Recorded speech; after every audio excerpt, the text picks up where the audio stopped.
పరమగీతంలో నుండి కొన్ని మాటలు విన్నారా? ఈ గ్రంథాన్ని గురించి పరమగీతం, గీతముల్లోకెల్లా పరమగీతం, అద్భుతమైన గీతం, పరలోక గీతం, పరమందలి గీతం, ప్రియుడు ప్రియురాలు కలిసి ప్రభు వధువైన సంఘమైన సులమితి కలిసి పాడిన యుగల గీతమే ఈ పరమగీతం. అద్భుతమైన గీతం పరమగీతం. పరమగీతంలోని మాటలు మనం ధ్యానం చేద్దాం. నమ్మిన వారికి పరమగీతం, నమ్మని వారికి ప్రళయగీతం. నమ్మని వారికి ప్రళయగీతం లేక శరణగీతం. నమ్మిన వారికి పరమగీతం, పరిణయ గీతం, పరలోక గీతం, వివాహ గీతం, విరహ గీతం, పరమందలి ప్రేమ గీతం, వివాహ గీతం. ఇది అందువల్ల ఈ పరమగీతం ఎవరు రాశారు? సొలొమోను. ఎన్ని గ్రంథాలు రాశాడు? ఏవి అవేవి? సామెతలు, ప్రసంగి, పరమగీతం రాశాడు కదా. ఆ మూడే రాశాడు. ఇంక మరి ఎక్కువ ఏమైనా రాశాడా? గీతాల కీర్తన రాశాడు. ఇంకేమైనా రాశాడా? 1005 రాశాడు ఆయన. ఎన్ని రాశాడు? 1005లో ఇదొకటే బయటపడింది. 1005లో ఇదొకటే బయటపడింది. పరమగీతం అద్భుతమైన గీతం. ఎన్ని అధ్యాయాలు ఉన్నాయి పరమగీతంలో? 8 ఉన్నాయి. 8 అధ్యాయాలు ఉన్నాయి కదా. 8 అధ్యాయాలు. వచనాలు ఉన్నాయి? చెప్పలేదు కదా. చెప్పలేదు, ఇంకా ఆ స్థాయికి పోలే కదా. సరే, 8 అధ్యాయాలు 8 రకాలుగా ఉన్నాయి. పరమగీతం చాలా అద్భుతమైన గ్రంథం. 85లో నేను కళ్యాణదుర్గ్లో పిలిపించారు. CGM వాళ్ళు పిలిపించారు. 85లో నా హెడ్ క్వార్టర్ అప్పుడు అనంతపురం. ఆ మీటింగ్స్ పిలిపించారు. మాట్లాడుతున్నా పరమగీతాన్ని గురించి. CGM అంటే ఫాక్స్ గారు, అగ్రప్ప గారు పనిచేసే సంస్థ అది. 12కు స్టార్ట్ చేశారు. మెసేజ్ స్టార్ట్ చేయమన్నారు. అప్పటికి 1:30 గంట మాట్లాడాను. 1.5 అవర్ అయిపోయింది. 1:30 గంట అయిపోయింది అప్పటికే. అంటే 1:30 అయింది టైం. ఒక గ్లాస్ నిండా హార్లిక్స్ కలిపి, గ్లాస్ నిండా, ఇంత పెద్ద గ్లాస్ అనమాట, కాదు, కలిపి టేబుల్ పైన పెట్టి తాగి సారి ఇంకొక 1:30 గంట అప్ టు 3 గంటల వరకు మాట్లాడాను సార్ అన్నారు. ఎన్ని గంటలు? మళ్ళా 1:30 గంట, 3 గంటలు మొత్తం నా మెసేజ్. 3 గంటలు కూర్చుంటారు మీరు. 3 గంటలు మాట్లాడితే 1:30 + 1:30 మా దాహం తీరలేదు సార్. చాలా అద్భుతమైన సందేశాలు ఉన్నాయి, బాగా మాట్లాడుతున్నారు అని. 85లో అంటే ఇప్పుడు ఎన్నేళ్ళు అయింది? 85 40 ఇయర్సా? 40 ఇయర్స్ క్రితం మాట చెప్తున్నా. 40 ఏళ్ళ క్రితం మాట. 40 ఏళ్ళ క్రితం పరమగీతం మాట్లాడాను. పరమగీతాన్ని 75లో మొట్టమొదటిసారి రాయచూరులో మాట్లాడాను. 75లో. 75 అంటే ఇప్పటికి ఎన్నేళ్ళు అయింది? 50 ఏళ్ళు, 50 ఇయర్స్ బ్యాక్. బండ సందులో ఎగున్నా పౌరం అనే దాని గురించి 3 డేస్ మాట్లాడాను. ఎన్ని రోజులు? 3 రోజులు. ఇంకా లోకన్న గారు అప్పుడప్పుడే ప్రభువులో వాక్యంలో అప్పుడప్పుడే కొంచెం ముందుకు వస్తున్నాడు. కొంచెం కొద్దిగా పద్మక్క, లోకన్న వాళ్ళు చాలా ఆనందించారు ఆ దినాల్లో.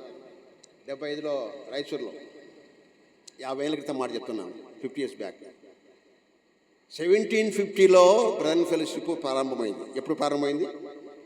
మన మూమెంట్స్ ఎప్పుడు? మన ఎవరో దీంట్లో పెట్టారు 2050 అని, 1850 అని. 1850 కాదు, 1750 చెప్పే పుష్పరాజు మా కుమారుడు చెప్పా. 1750లో ఇంగ్లాండ్లో అంటే ఇప్పుడు ఎన్నేళ్ళు అయింది? 275 ఏళ్ళు కదా.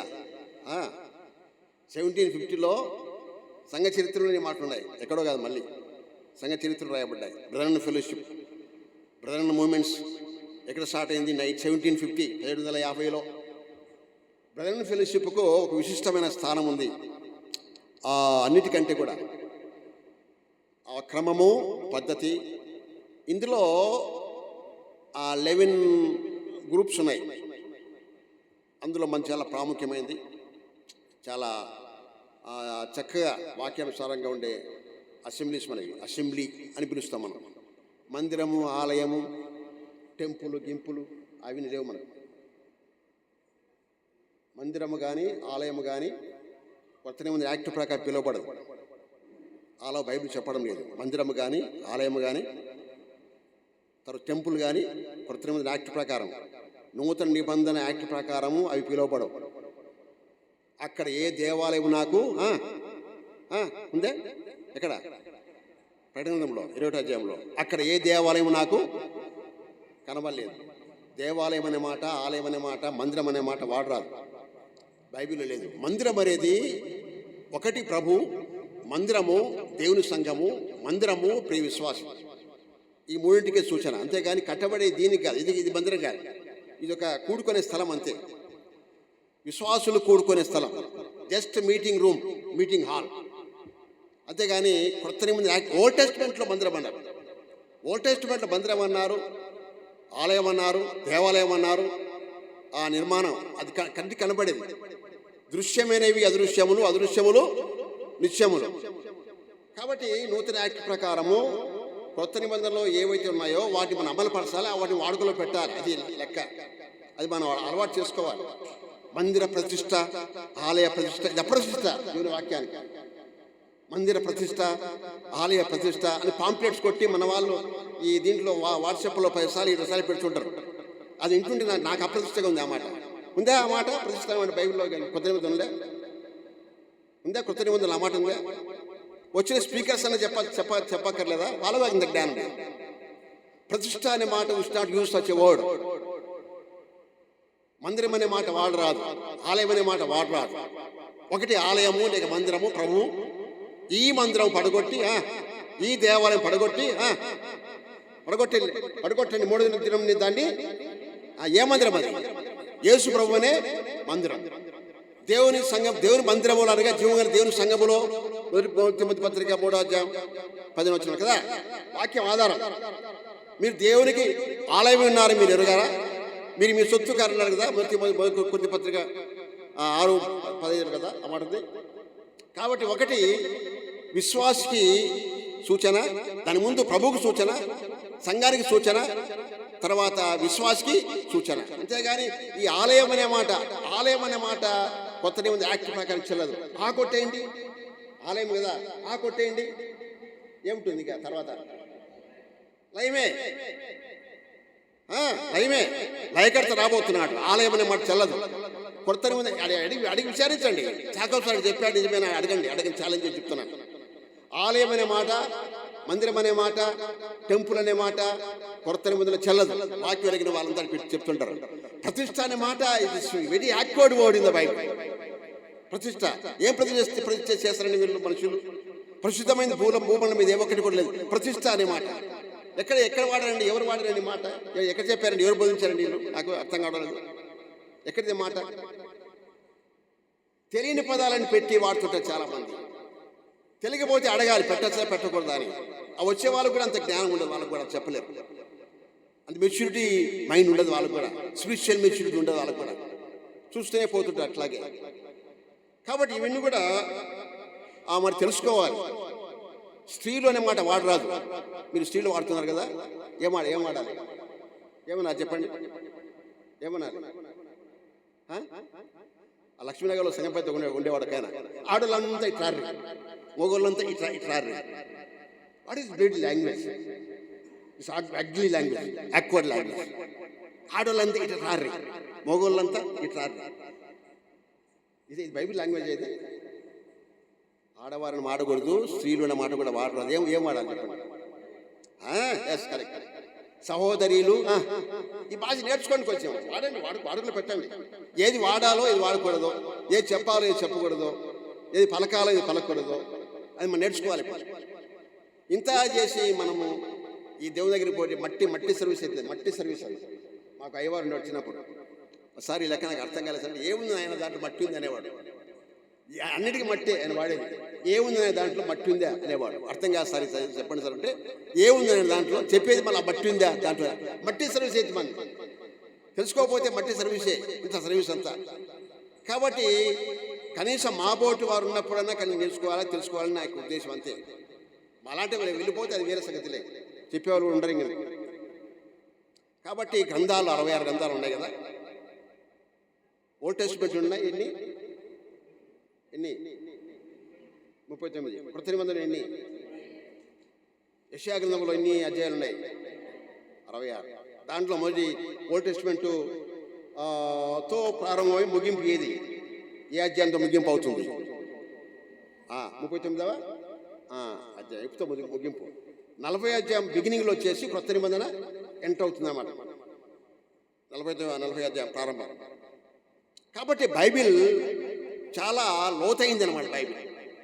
బైబిల్ మనం తెలుసుకోవాలి, బాగా దాన్ని పఠించాలి. ఎన్ని అధ్యాయాలు చదువుతారు రోజుకు? చదువుతారా? ఎన్ని అధ్యాయాలు రోజుకు? ఎన్ని అధ్యాయాలు చదువుతున్నారు రోజు? ఎన్ని అధ్యాయాలు చదువుతున్నారా? కనీసం 5 కానీ 3 కానీ 4 కానీ 10 కానీ ఉన్నారా? 10 అధ్యాయాలు చదువుతున్నారా? నేను డైలీ 10 తెలుగు అధ్యాయాలు చదువుతాను. ఇంగ్లీష్ బైబిల్ 5, తెలుగు ఎక్కువ చదువుతాను. ఇంకా కనీసం అంటే 15 అధ్యాయాలు. తెలుగు ఒక 10 చాప్టర్స్, ఇంగ్లీష్ ఒక 5 చాప్టర్స్ చదువుతాను. డైలీ 15 చాప్టర్స్ చదువుతాను. డైలీ ధ్యానం కూడా ఉంటుంది. మనం మెడిటేషన్ సపరేట్, రీడింగ్ వేరు, మెడిటేషన్ వేరు. డైలీ అందుకంటే మాకు పని ఉంది.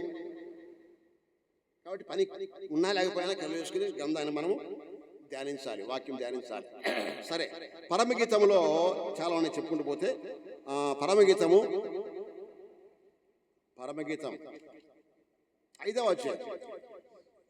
5వ అధ్యాయంలో 9 నుండి ప్రశ్నలు చూద్దాం. చూడండి. పరమగీతము, ద సాంగ్ ఆఫ్ సొలొమోన్. 1857 బైబిల్లో, తెలుగు బైబిల్ 1857 ఇంకా అటాచ్మెంట్ కాలే, డిటాచ్మెంట్గా ఉండేది. అంటే పాత నిబంధన వేరు, సపరేట్గా ఉండేది. ఆ దినాల్లో బిగినింగ్ డేస్లో ప్రింట్ చేసేటప్పుడు కేరీ గారు ప్రారంభించారు కదా ఇక దీన్ని తెలుగులో వచ్చేయడం. చాలా గొప్ప కృషి చేశారు వారు. 1857 బైబిల్లో, తెలుగు బైబిల్ సొలొమోను పాట అని రాశారు. ఎవరు రాశారు అక్కడ? ఈ గీతాన్ని, పరమగీతాన్ని 1857 బైబిల్లో, 1957 కాదు, ఇప్పుడు 1857 బైబిల్లో సొలొమోను పాట అని రాశారు పరమగీతాన్ని. క్రమేణా ఇది సొలొమోను అనే మాట తీసేసి రాసింది ఆయనే. పరమగీతము అని రాశారు. తర్వాత the song of songs, new King James లేదు, కింగ్ జేమ్స్ వెర్షన్లో ద సాంగ్ ఆఫ్ సొలొమోన్ అని మళ్ళీ అక్కడ దాంట్లో కొన్ని చోట్ల సాంగ్ ఆఫ్ సాంగ్స్ ఉంది. మళ్ళీ దాన్ని తర్జుమా చేశారు, మళ్ళీ మాడిఫై చేశారు తర్వాత. అందువల్ల ఇక్కడ పరమగీతము మరి 3 గ్రంథాలు రాశాడు. ఇది ఇంట్రడక్షన్కే సరిపోద్ది టైం అంతా. నా ఇంట్రడక్షన్కి సరిపోద్ది. 2 నెలలు నేను రాలేదు కదా, 2 గంటలు తీసుకుంటాను. నెలకు 1 గంట కదా నాకు ఇచ్చేది మీరు. 2 నెలలు ఆబ్సెంట్ కదా.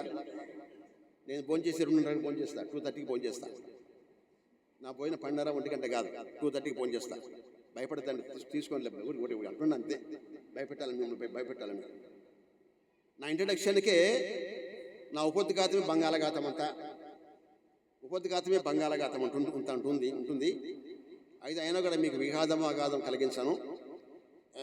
3 గ్రంథాలు రాశాడు. మొదటిది ఏమో సామెతలు, తర్వాత ప్రసంగి, పరమగీతం. సామెతలు ఆవరణము, ప్రసంగి లోపల ఎంట్రెన్సు, ఈ పరమగీతము 3వ స్థలం, ద హోలీ ఆఫ్ హోలియస్. ఆవరణము, హోలీ ప్లేస్, పరిశుద్ధ స్థలము. 3వ ప్లేస్ వచ్చేసి ప్రత్యక్ష గుడ, ద టాబర్నకల్. ఆవరణము, పరిశుద్ధ స్థలము, అతి పరిశుద్ధ. అక్కడ అతి పరిశుద్ధ స్థలంలో ఏమున్నాయి? మందసము నిబంధన కదా. మందసములో దినుసులు 3 దినుసులు ఉన్నాయి. ఏమిటి 3 దినుసులు? చిగురించిన అహరోను కర్ర, మన్నగల పాత్ర, మోషే ధర్మశాస్త్ర, 2 రాతి పలకలు, ఆ దినుసులు. దీనిపైన మెర్సీ సీట్, కరుణాపీఠం ఉంది కదా, బంగారు మెర్సీ సీట్. దీనిపైన రెక్కలు గల కెరూబులు కదా మందసం. ఈ మందసం ఎవరు? ప్రభువైన యేసు క్రీస్తు వారే మందసం. ఎవరోగా ఈ మందసం దగ్గర ప్రవేశించి ఏడాదికి ఒక్కసారి ద డే ఆఫ్ అటోన్మెంట్ ప్రాయశ్చిత్తార్థ దినమున ఏడాదికి ఒక్కసారి తన అధికార రక్తాన్ని చేతపుచ్చుకొని రక్త ప్రోక్షణ చేసేవాడు ప్రధాన యాజకుడు. 7 మార్లు రక్త ప్రోక్షణ ఆ ప్రజల పక్షముగా, రాజపక్షముగా, దేశపక్షముగా, దేవుని పక్షముగా, అందరి పక్షముగా, అన్నింటి పక్షముగా 7 మార్లు రక్త ప్రోక్షణ చేసేవాడు. ఆ రక్త ప్రోక్షణ ప్రభువైన యేసుక్రీస్తు వారి కల్వరి బలియాగానికి సూచన. బలులు ఎన్ని బైబిల్ ఉన్నాయి? ఎన్ని బలులు ఉన్నాయి? 5 బలులు. ఏవి 5 బలులు? 5 బలులు. ఈ 5 బలుల బలికి సారాంశమే ప్రభువైన 5 దేని సంకేతం? 5 దేని సంకేతం? 5 కృపకు సూచన. అది తెలుసుకోవాలి. 5 ఆ బలిపీఠము ఇటు 5 అడుగు, ఇటు 5 మూరలు, ఇటు 5 5 × 5 చచ్చౌకం కదా. చచ్చౌకం దేని సూచన అంటే అది కృపకు సూచన. అన్ఈక్వాలిటీ లేదు అక్కడ, ఈక్వల్, అందరూ సమానమే. 5 × 5 నో పొడవు, నో వెడల్పు. పరలోక పట్టణం కూడా చచ్చౌకమే. ఆ నట్టిల్లు యెరూషలేం దేవాలయంలో నట్టిల్లు, ఆ నట్టిల్లు చచ్చౌకమే. అదే చచ్చౌకం. అది అక్కడ దేనిజనో పొడవు, వెడల్పు, ఎత్తు అవి లేవు అక్కడ. గొప్పోళ్ళు చిన్నవాళ్ళు తేడా, తారతమ్యాల వ్యత్యాసాలు అక్కడ లేవన్నమాట. అందువల్ల 5 × 5 ఇదంతా ఇంట్రడక్షన్ కదా. పరమగీతము 3వ స్థలమైన మందసముడి స్థలము, అధిపతి స్థలము, అక్కడ దేవుడు మానవుడు కలుసుకునే చోటు, దేవుని మానవుని కలిపే చోటు అది. అట్లాగే పరమగీతములో ప్రభువైన యేసుక్రీస్తు వారు పెళ్లి కుమారుడు, వధువైన పెళ్లి కుమార్తె అయిన షూలమితి కలిసే స్థలమే, కలిసే యుగలగీతమే. ఆ స్థలమే ఈ పరమగీతం. వారిద్దరూ కలిసి పాడే యుగలగీతమే పరమగీతం. ఇద్దరు కలిసి పాడుతున్నారు. 4వ అధ్యాయములో షూలమితిని గురించి ప్రభు మాట్లాడుతున్నాడు. షూలమితిని గురించి మాట్లాడుతున్నాడు. 5వ అధ్యాయములో షూలమితి ప్రభుని గురించి మాట్లాడుతుంది. ఇక్కడ వర్ణిస్తుంది అన్నమాట. మన ప్రభుని గురించి వర్ణిస్తున్నామా, వివరిస్తున్నామా? వర్ణించుట, వివరించుట, శ్లాఘించుట, పూజించుట, గణపరుచుట, ఆయన నామాన్ని హెచ్చించుట, కొనియాడుట, ఆయన నామాన్ని ఎత్తు చేయుట, ఆయన నామాన్ని పదిలముగా చాటించుట, ఆయన నామాన్ని. ఆ రకంగా మనం ఉండాలి. అందుచేత ఇక్కడ పరమగీతంలో వారిద్దరు కలిసి పాడే యుగల గీతమే పరమగీతం. ప్రభువు షూలమితి. షూలమితి అంటే ఎవరు? షూలమితి ఒక కావులి కత్తే, కూలి కత్తే. ఈయనెవరు? కాపరిగా ఉన్నాడు, గొల్లవాణిగా ఉన్నాడు, రాజుగా ఉన్నాడు. ఆయనే ప్రభువైన యేసుక్రీస్తు. నేను గొర్రెలకు మంచి కాపరి, ఆత్మల కాపరి, గొప్ప కాపరి, ప్రధాన కాపరి. యెహోవా నా కాపరి, నాకు లేమి. 3000 ఏళ్ల క్రితం దావీదు అన్నాడు కదా, యెహోవా నా కాపరి, నాకు లేమి. ఆయన మన కాపరి, ఆయన మన అధ్యక్షుడు, మన నాథుడు, మన ప్రభు, మన దేవుడు, మన కర్త, మన భర్త ఆయనే. అందువల్ల ఈ భాగంలో ఆయన మాట్లాడుతూ స్త్రీలో అధిక సుందరి ఒకదానా, 9వ వచనం, స్త్రీలో అధిక సుందరి ఒకదానా, వేరు ప్రియుని కన్నా నీ ప్రియుని విశేషమేమి? చిన్న మాట తాను చేద్దాం. దయగలుగుతాను ఆయన. లేఖన భాగం ధ్యానిస్తున్నాం. దర్శించండి మీ దాసుని. ప్రభు అయిన యేసుక్రీస్తు వారిని, సంఘమును ఎలాగ వివరించాలో మాకు బోధించమని, జీవనదాసు నుంచి బలపరచమని. ఎన్నో ప్రకటనలు ఉన్నాయి ప్రభువా. వెగ్గాయపల్లెలో, ఇందిరమ్మ కాలనీలో జరుగుతున్న సేవ పరిచర్య పశురాజు తదితరులు వెళ్ళారు. దర్శించండి, చక్కగా జరగడం సాయం చేయొచ్చు. సంఘాన్ని ప్రభువా మరి తండ్రి పంచరత్న కాంప్లెక్స్లో ఉంటున్న క్రిస్టియన్ అసెంబ్లీ సంఘాన్ని దీపచేయమని, బలపడి భద్రపరచమని, అన్నిట్లో మీరు మాకు మేలు చేసుకోమని, కొంచెం కటాక్షపాతం ఉంచమని యేసు ప్రభు దీవెన నామమున అడిగి వేడుకుంటున్నాము తండ్రి, ఆమేన్. మనం చదువుకున్న దివ్య వాక్య భాగంలో ఆ మాట తర్వాత కింద చాలా మాటలు ఉన్నాయి. నేను పై మాట మార్చి చదివాను, ఆ టైం ట్యాగ్ లేక. అప్పుడే 11:30 అయిపోయింది కదా. సరే, ఒక 10 నిమిషాలు అటు ఇటు తీసుకుంటాను, అంతే కదా. స్త్రీలలో అధిక సుందరి ఉదాహరణ ఆయన మాట్లాడుతున్నాడు. ఏమని మాట్లాడుతున్నాడు?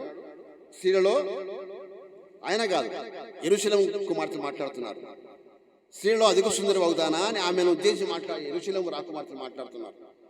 స్త్రీలో అధిక సుందరి ఒకదానా, అధిక సుందరి ఒకదానా, వేరు ప్రియుని కన్నా అధిక సుందరి అనే మాట, అధిక సుందరి ఆమె. సూలమితిని గురించి మాట్లాడుతూ స్త్రీలోకెల్లా అధిక సుందరి ఒకదానా అన్నారు. అధిక సుందరి వాస్తవానికి యూదా స్త్రీలు లేక ఇశ్రాయేలు స్త్రీలు చాలా అందమైన వారు. బైబిల్లో శారమ్మ చాలా సుందరవతి, ఆమె చాలా సౌందర్య రాశి. ఎస్టేర్ మీన్ ఎస్టేర్ అంటే మీనింగ్ ఏంది? ఎస్టేర్ మీన్ అన్నమాట. ఎస్టేర్ ఆమె మహాసౌందర్యవతి. ఎస్టేర్ మహాసౌందర్యం, రూతు మహాసౌందర్యం, ఎస్టేరు, రిబకా, రాహేలు సౌందర్యంలో వాళ్ళు. ఈనేటి కూడా ఇజ్రాయెల్స్లో సౌందర్యం గల వారు ఎక్కువ ఉన్నారు. వారి సౌందర్యం చాలా గొప్పది. అట్లాగే ఇక్కడ ఈమె సౌందర్యం కూలికత్తెగా ఉన్నామె, కౌలికత్తెగా ఉన్నామె. ఈమె సౌందర్యము చాలా అపారంగా ఉంది. ఆమె గురించి మాట్లాడుతున్నారు. ఇశ్రాయేలు వారే, ఇశ్రాయేలు రాకుమార్తెనే మాట్లాడుతున్నారు, యెరూషలేము కుమార్తెనే మాట్లాడుతున్నారు. స్త్రీలో అధిక సుందర ఒకదానాన్ని మాట్లాడుతున్నాడు. ఆ పక్కన 4 గంటలు చూడండి, 4 గంటల పక్కన లెఫ్ట్ సైడ్, నా ప్రియురాలా నీ సుందరివి నేత్రములు గువ్వల వలె కనబడుచున్నామన్నాడు కదా, తల వెంట్రుకలు. కాబట్టి ఇక్కడ ఆమె సౌందర్యాన్ని వర్ణిస్తున్నాడు. అక్కడ నీ సుందరివి అని మాట్లాడుతున్నాడు. స్త్రీలు అధిక సుందర ఒకదానా. 1:8 కూడా ఇలాంటి మాట కనపడుతుంది చూడండి. 1:8 అన్ని చూడలేం, టైం చాలు.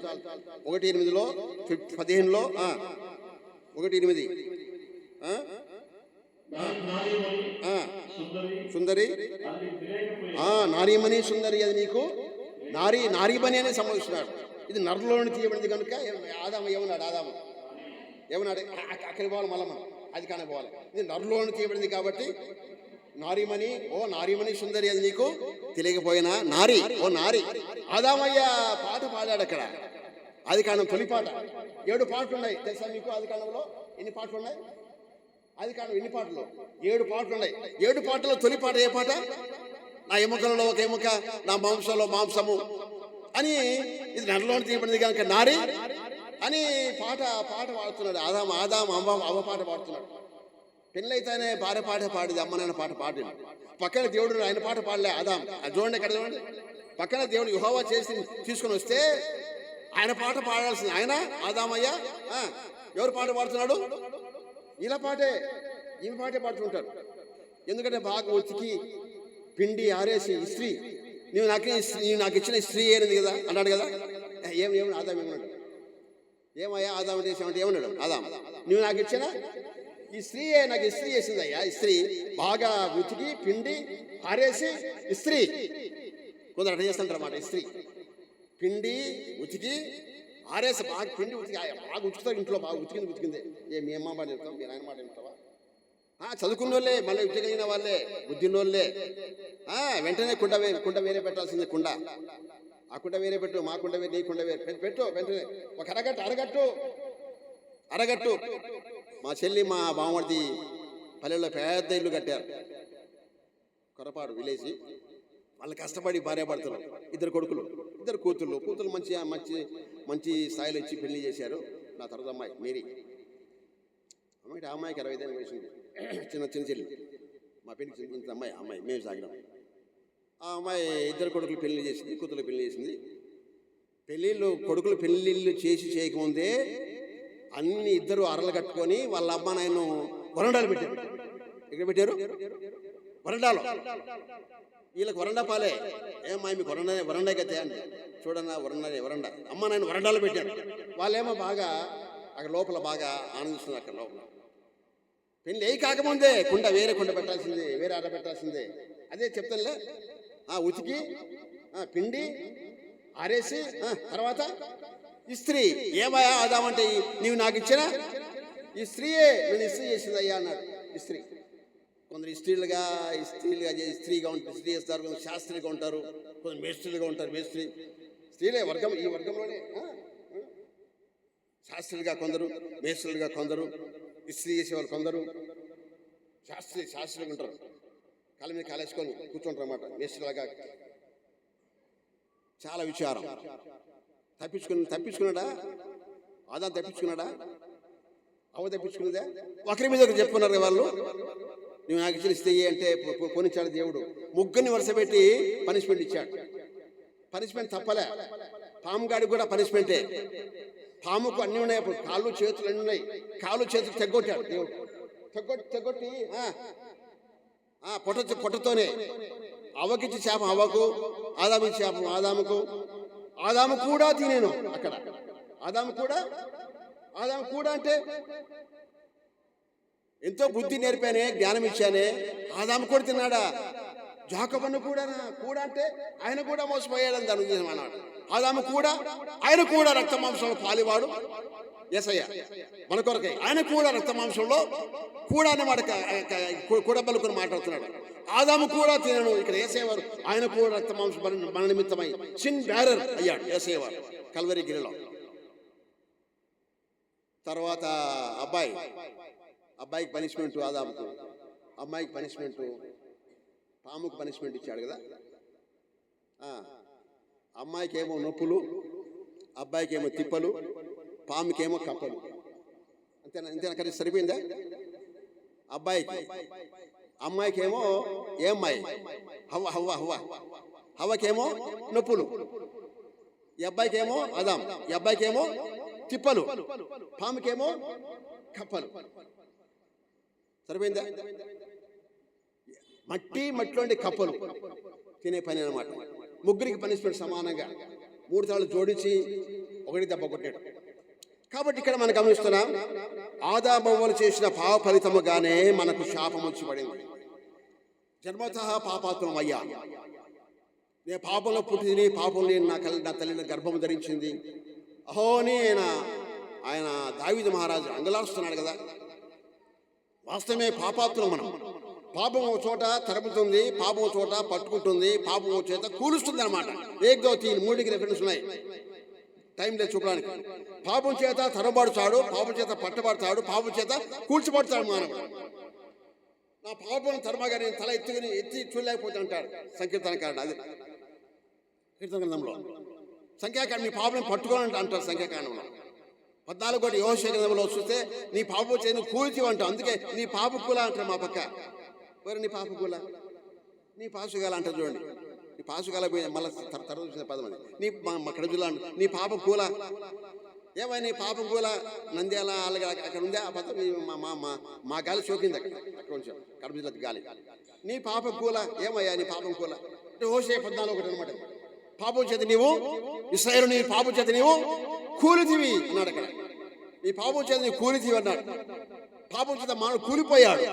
అయ్యో నేనంత దౌర్భాగ్యులను, ఇటు మరణంలో నన్నెవడు విడిపించున్నాడు. ప్రభు అయిన యేసుక్రీస్తు వారే మనకు రక్షించేవాడు, విడిపించేవాడు. ఆయన తప్ప దాత, విధాత, విజేత ఏ ఒక్కరు లేదు భూమండల మీద కానీ పరలోకంలో కానీ.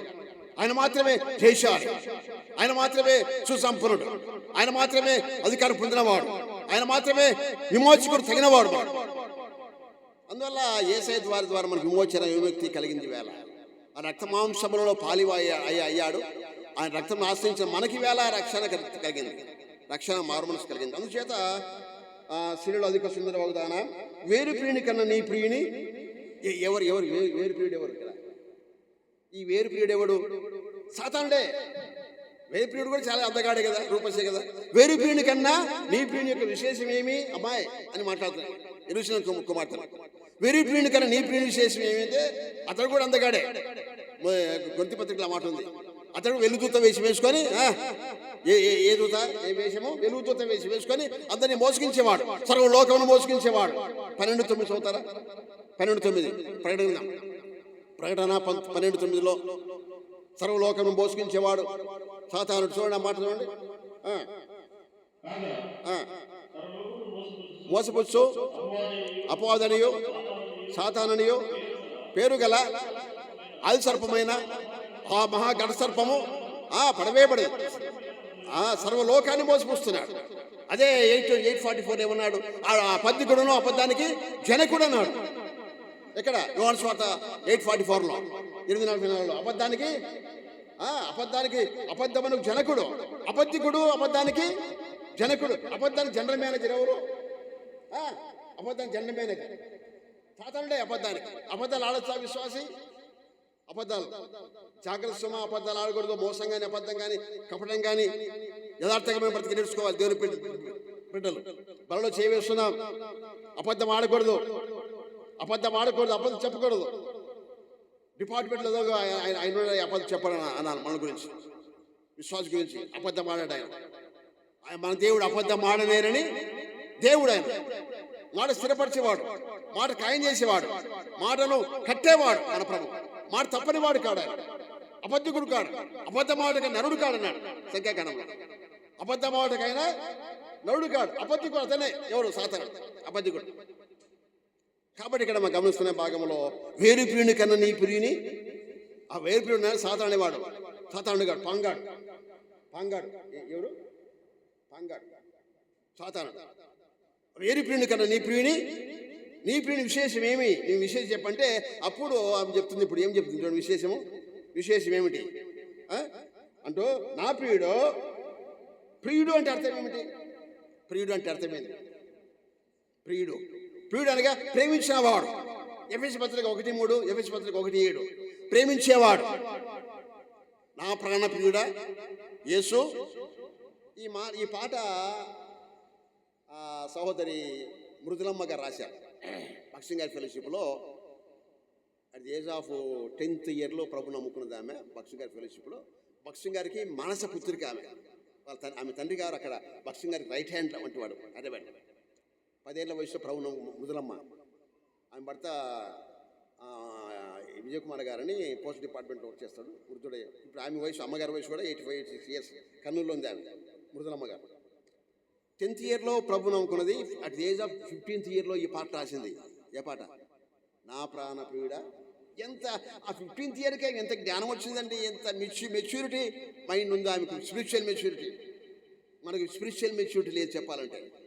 ఓ ఎంత అద్భుతమైన పాట, ఎంత బాగా రాసింది ఆ తల్లి. నా ప్రాణ ప్రియుడా. ఎవరు రాశారు గమనించారు? ఎవరు రాశారు ఈ పాటను? మీరు గమనించాలి, చదువుకున్న వాళ్ళే కదా. ఎవరు రాశారు, ఎప్పుడు రాశారు, ఎక్కడ రాశారు, అది పసిగట్టాలి. ఆ మృదులమ్మగా రాశారు. At the age of 15th year. 10th ఇయర్లో ప్రభు నమ్ముకున్నారు. 15th ఇయర్లో oh my loving daughter, my darling daughter అనేవాడు భక్సింగ్ గారు ఆమె, మృదులమ్మ గారు. ఆ వయసు ఇప్పుడు 85-86 years old. మృదులమ్మ కర్నూలు ఉంది. విజయ్ కుమార్ గారు పోస్ట్ డిపార్ట్మెంట్ పనిచేసి ఆయన వెళ్ళిపోయాడు ప్రభు దగ్గరికి. ఆయన నేను ఒకసారి ఆటోలో కలిశాను. నా పక్కన నేను బైబిల్ బ్యాగ్ తెలుసుకున్నా ఒక 10-20 years బ్యాక్. అయ్యగారు మీరు ఎక్కడ అంటే, నేను ప్రజెంట్ ఫెలోషిప్. మీరు ఎవరండి అన్నా? నేను భక్సింగ్ గారి ఫెలోషిప్. మీరు ఎవరండి అంటే, పలానా. మా మిస్సెస్ ఒక పాట రాశారండి. ఏం పాట? నా ప్రాణప్రియుడా యేసు రాజా. ఏమండి, ఎంత అద్భుతమైన పాట, చాలా ఇష్టమైన పాట. వాగ్దానములు నాలో నెరవేరను, విమోచించిన కీర్తివే.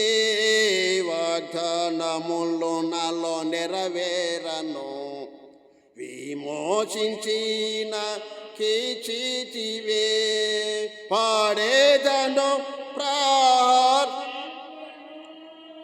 హల్లెలూయా, హల్లెలూయా, హల్లెలూయా. పాడేదను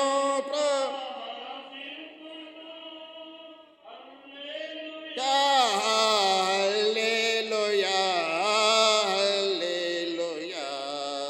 నా ప్రాణ ప్రియుడా యేసు రాజా, అర్పించును నా హృదయార్పణ, అర్పించును నా హృదయ. What a terrific word, terrific song this song. ఎంత గొప్పగా రాసింది ఆమె, ఎంత స్పిరిచువాలిటీ ఆ పాటల మాటల్లో, ఆ వచనాలు ఉందో గమనించిన తర్వాత ఇంటికి చూడండి. ఆ పాట గమనించి ఆలకించండి, వినిపించ మీరు పాడండి ఇంటికి వెళ్ళి. ఎంత బాగుంటుంది ఆ పాట, ఎంత రమ్యత ఉందో. అట్ ఏజ్ ఆఫ్ 15th ఇయర్లో ఆమె రాసిన పాట. ఇది వండరా కాదు చెప్పండి, మనం రాయగలమా అలాంటి పాటలు? మనతో కాదు. చిన్న వయసులోనే ఆ పాట ఆ తల్లి రాసింది. ఎంత ఆత్మీయత ఉండాలి. వచనాలు క్రోడీకరింపజేసి, బైబిల్ వచనాలు ఏ ఒకటి పొల్లు తప్పు లేకుండా చక్కగా రాసింది అనమాట. మన ప్రాణ ప్రియుడు యేసు ప్రభు. ఎఫెసీ 1:3 ఆ మాట ఉంది. ఆయన తన ప్రియుని చేత, తన ప్రియుడు, దేవునికే ప్రియుడు యేసయ్యవారు. ఈ నా ప్రియ కుమారుడు, ఏంది నేను, ఈ beloved son, my beloved son is my beloved son. నా ప్రియ కుమారుడు ఈయనందు నేను ఆనందిస్తున్నాను. ఇదిగో నా ప్రియ కుమారుడు. ఆయన తన ప్రియ కుమారుని మీద తన ప్రియునియందు 1:7-1:3 ఎఫెసు పత్రికలో మాట ఉన్నాయి.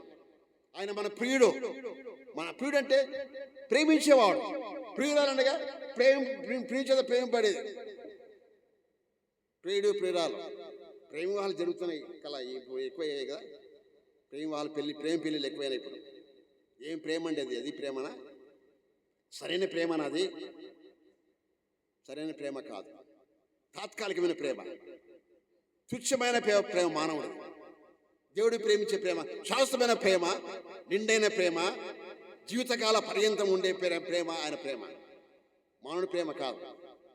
కొంతవరకే ఏమా ఇలాగ అయిపోయాయంటే, అయ్యా ప్రేమించి పెళ్ళి ఇదే అయిపోయాను, అయ్యా నన్ను ఆయన ప్రేమించింది నన్ను విడిచి వెళ్ళిపోయింది. చూడండి, తాత్కాలిక క్షణికమైన ప్రేమలు ఇవ్వండి, క్షణిక ఆవేశంలో కలిగే ప్రేమలు ఇవ్వండి. అలాంటి ప్రేమ కాదు. దైవికమైన ప్రేమ. యేసయ్య నీ కొరకు వచ్చాడు, చనిపోయాడు, పాతి పెట్టబడ్డాడు, తిరిగి లేచిన దేవుడు నిన్ను ప్రేమిస్తున్నాడు. రక్తమిచ్చి ప్రాణమిచ్చి దేహాన్ని అర్పించి సమస్తము ధారపోసి లేచిన ప్రభువైన యేసుక్రీస్తు ఆయన నిన్ను ప్రేమిస్తూనే ఉన్నాడు. ప్రేమ గల దేవుడు. దావీదనగా ఏంటి పేరేంటి, అర్థం ఏంటి? దావీదనగా దేవుని ప్రేమించువాడు. దావీదుకు బత్షెబకు కుమారుడు కలిగాడు. ఎవరైనా గట్టిగా చెప్పాలి, గట్టిగా. ఎస్, సొలొమోనుకి ఏం పేరు పెట్టాడు? ముందు పేరు ఏంది? ఎదీజియా. ఎన్ని పేర్లు ఉన్నాయి సొలొమోను? ఇంకా దచ్చిరి ఎన్ని పేర్లు ఉన్నాయి సొలొమోను ఎవరి కుమారుడు? వాళ్ళ తల్లి పేరు ఏం పేరు? సొలొమోనుతో పాటు పుట్టిన కుమారులు ఎంతమంది? సొలొమోనుతో పాటు బత్షెబకు ఎంతమంది కుమారులు? నలుగురు. షిమియోన్, షోబాబు, నాతాను, సొలొమోను 4వ. ఈ సొలొమోను రూట్లో వచ్చాడా యేసు ప్రభువు జన్మించినప్పుడు? ఒక అనామకుడు నాతాను రూట్లో వచ్చాడా? సొలొమోను రూట్లో రాలే. యేసయ్యకి ఇష్టం లేదు. సొలొమోన్ క్యారెక్టర్లెస్ కాబట్టి రాజే, జ్ఞాని. సొలొమోన్ రూట్లో రాలేదు యేసయ్య వారు. గమనించండి, లేఖనాలు గమనించాలి చాలా జాగ్రత్తగా. సొలొమోన్ రూట్లో రాలేదు యేసయ్య. ఏ రూట్లో వచ్చారు? ఆ నాతాన్ అనే వ్యక్తి ఒక చదువుతారా? మొదటి దినవృత్తాంతములు 3:5 చూడండి, లేఖనాలు చూడండి ఒకసారి. చూడండి, మీ ఆన్సర్ అక్కడ కనబడుతుంది. చూడండి, మొదటి దినవృత్తాంతములు 3వ అధ్యాయం 5వ వచనం. సొలొమోనుకి ఎంతమంది బ్రదర్స్? దావీదుకి ఎంతమంది కుమారులు?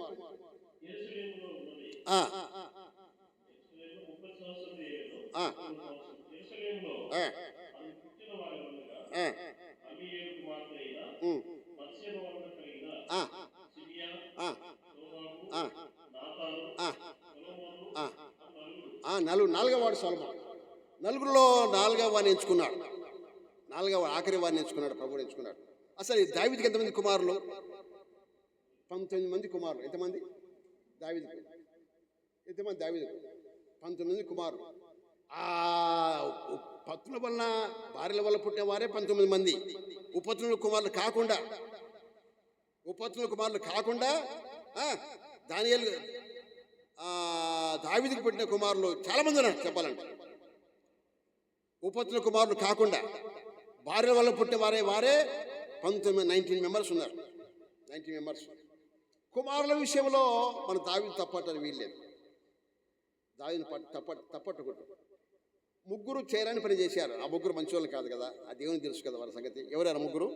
అబ్నోను, అదోనియా, అబ్షాలోం. వారు 3 మంచివారు కారు, స్వాభావికంగా మంచివారు కారు. వారిని బట్టి మనం దావీదు నిందించడానికి వీల్లేదు. వారిని బట్టి స్వాభావికంగా మంచివారు కారు ఆ 3. అందువల్ల వారిని దేవుడు శిక్షించాడు. యెహెజ్కేలు గ్రంథము 18:4 ఆ మాట ఉంది. యెహెజ్కేలు 18:4 చదువుతారా గట్టిగా? యెహెజ్కేలు 18:4. యెహెజ్కేలు గ్రంథం 18:4లో ఒక మాట చూడండి. ఇక్కడ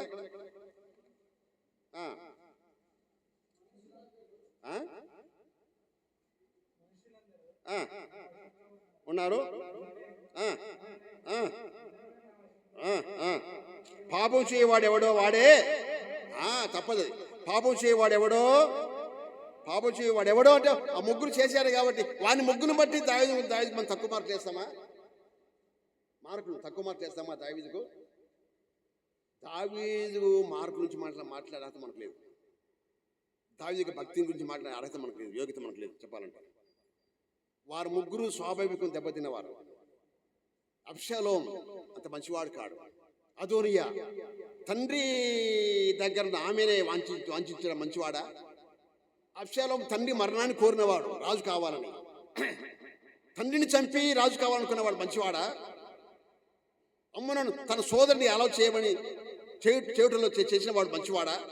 అమ్మునోను కానీ అదోనియా కానీ అబ్షాలోము కానీ వారి ముందు పేరు ఏముంది? ముందు అక్షరం ఏముంది?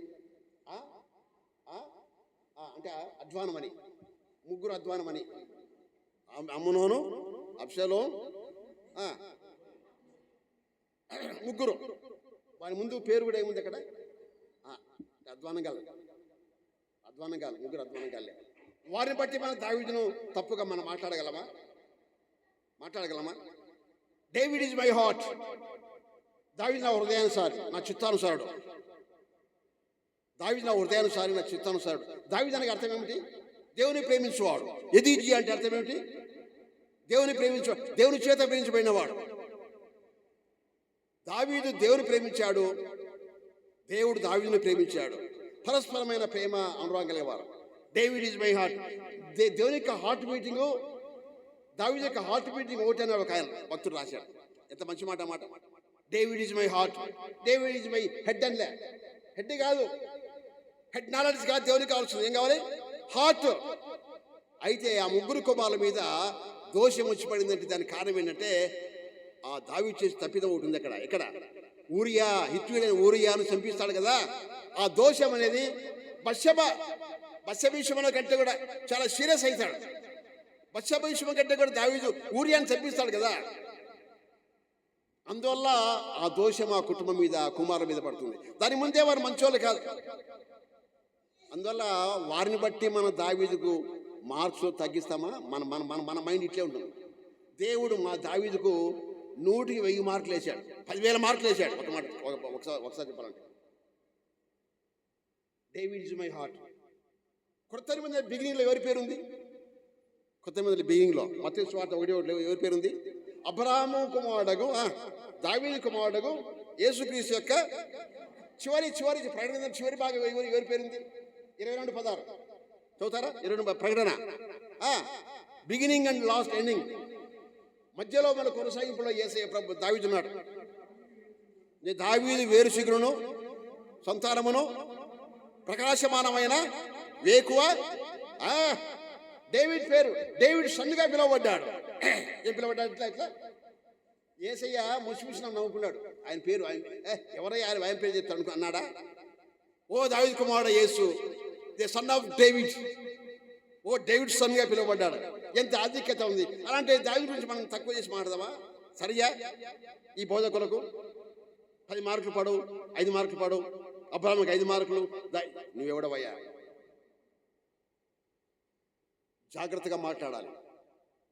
కర్నూలుకి ఎవరైనా వస్తే జాగ్రత్తగా మాట్లాడి. ఇక్కడ జేకబ్ అనేవాడు ఉన్నాడు కర్నూలులో. 360 సార్లు బైబిల్ చదివినవాడు, 60 గంటల్లో బైబిల్ చదివినవాడు, అనేక మార్లు 20 సార్లు ఇంగ్లీష్ బైబిల్ చదివినవాడు.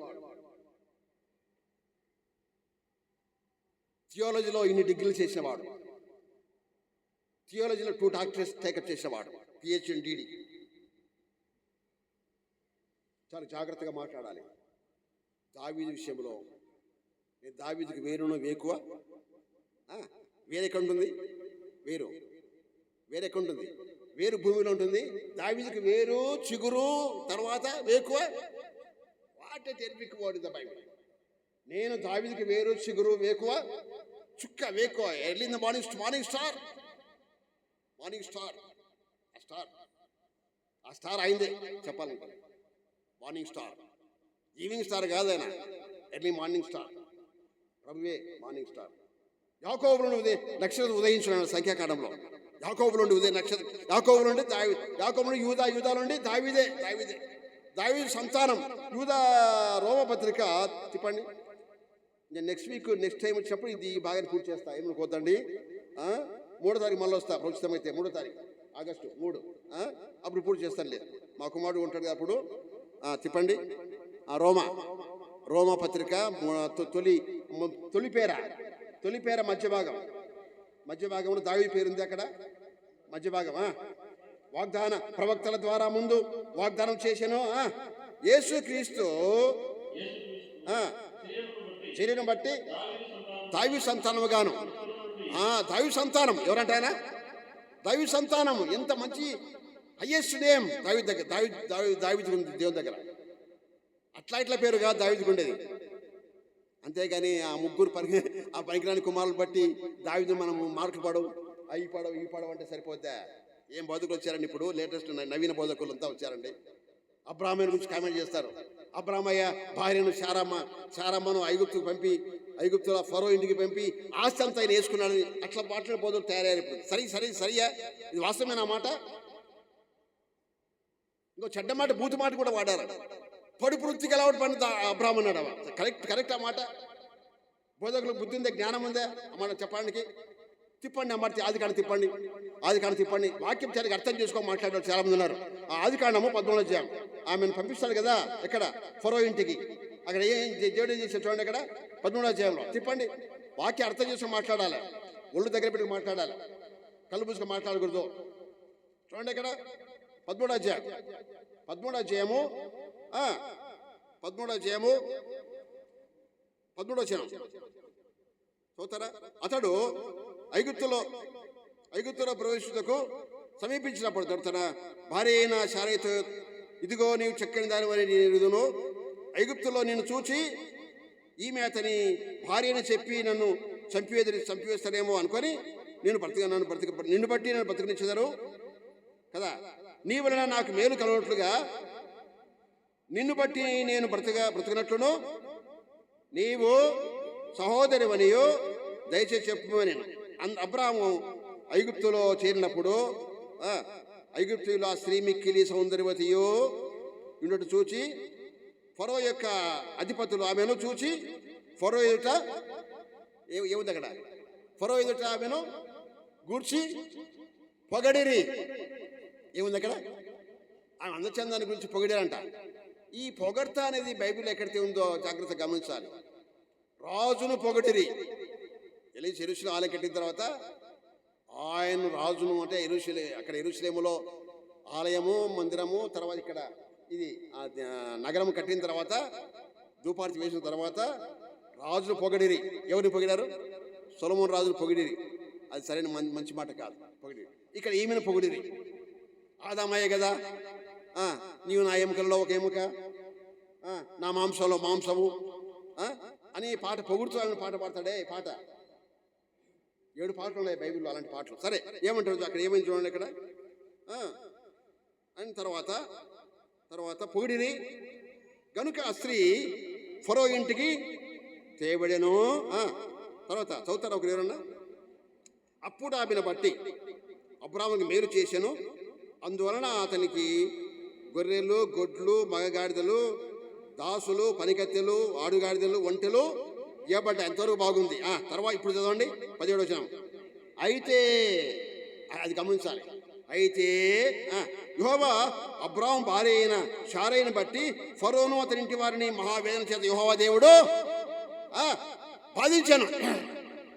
చిన్న విషయం కాదు.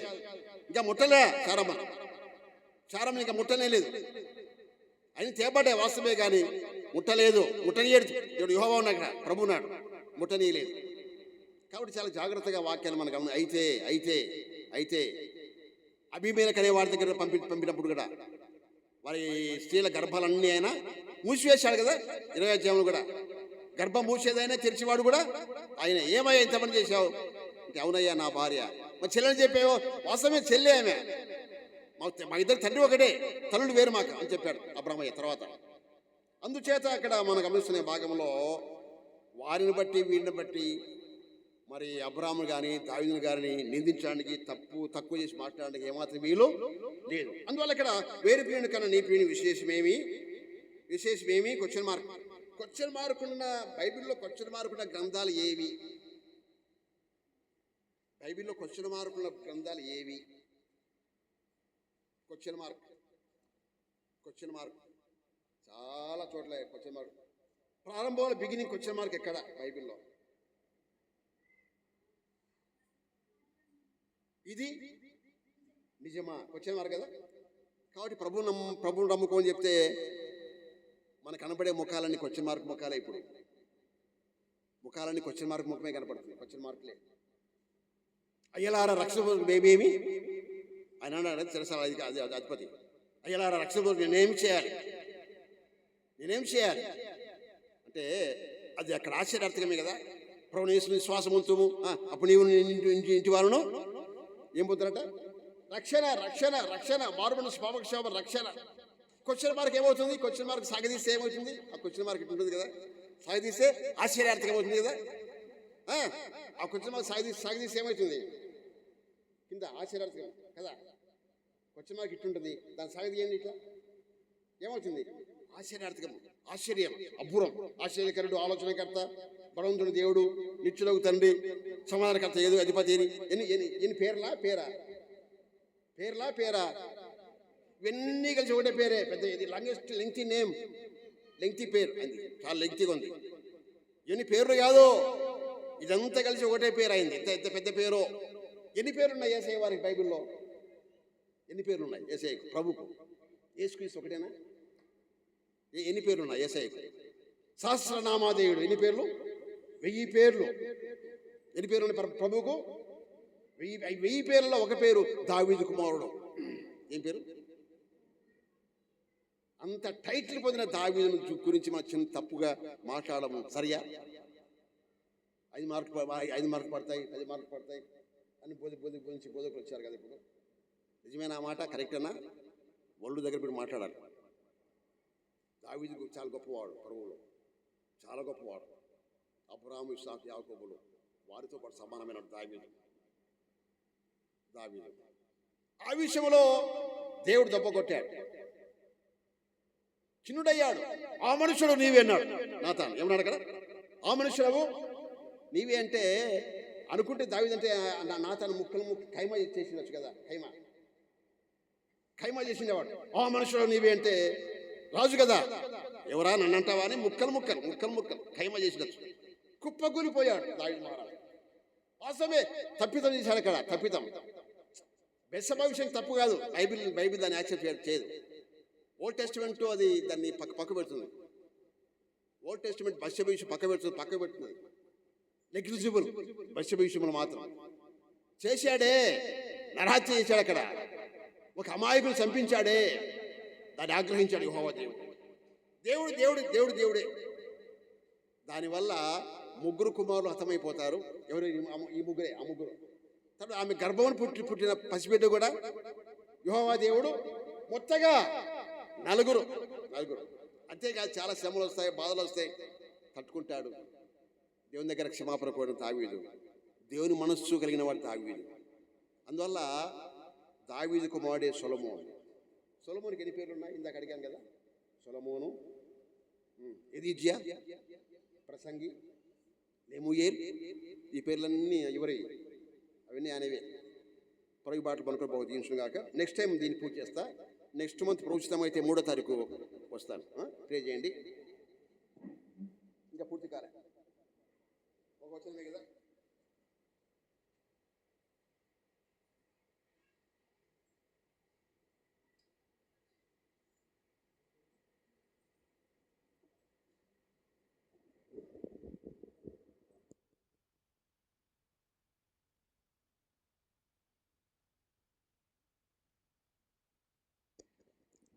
ప్రియమైన వాళ్ళారా, మరి అన్న ద్వారా చక్కని